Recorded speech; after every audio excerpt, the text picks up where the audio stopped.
حسبي الله ونعم الوكيل.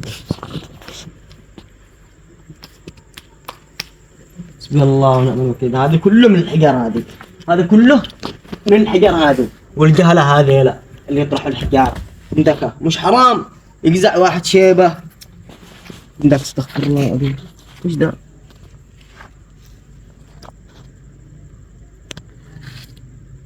اوف والله راح تعب مني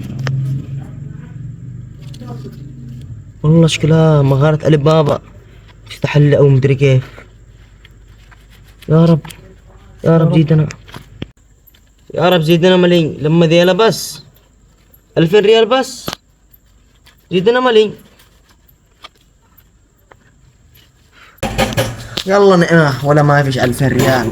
انت الشرب بيزيدنا ما نسوي. يلا اتمنى من الجميع ان توصلنا هذه الرسالة البسيطة الهادفة، واتمنى من الجميع ان يعلموا عيالهم واولادهم ويستكفون ما كتب الله لهم. اي نعم، واشكرا لكم.